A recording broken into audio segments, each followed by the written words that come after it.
আসসালামু আলাইকুম, কি অবস্থা সবার? তো আজকে বিকালে সুন্দর করে শাড়ি পরে রেডি হয়ে চলে আসছি মণিগঞ্জ ব্রিজে।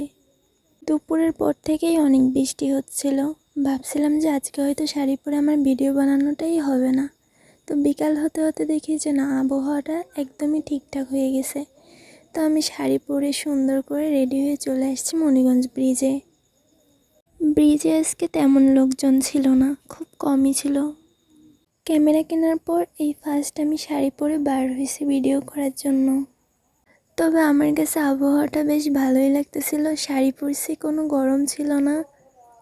আর হ্যাঁ, আমাকে কেমন লাগতেছে আজকে আপনারা সবাই অবশ্যই কমেন্ট করে জানাবেন।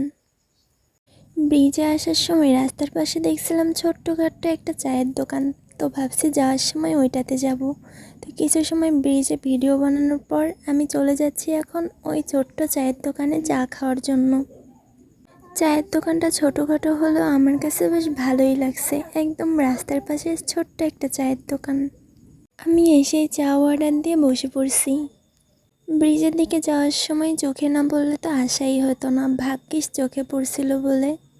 চা বানানো হয়ে গেলে ডাক দিছে, তো আমি চলে গেছি চায়ের কাপ আনার জন্য। তো আমি চায়ের কাপ দুটো নিয়ে এসে বসে পড়ছি। রাস্তার পাশে খোলা একটা জায়গা, ঠান্ডা আবহাওয়ার সাথে চায়ের কাপ, সব মিলে সুন্দর একটা মুহূর্ত ছিল। গরম চা আমি খাইতে পারি না, তাও আমি গরম চা খাইতেছিলাম। তবে চাটা বেশ ভালোই বানাইছে, কিন্তু আমার কাছে বেশি ভালো লাগছে এই খোলামেলা জায়গাটা। সন্ধ্যা হয়ে যাচ্ছে দেখে দ্রুত চা খাওয়াটা শেষ করে নিলাম, আর শেষ করে চলে গেলাম বিলটা দেওয়ার জন্য।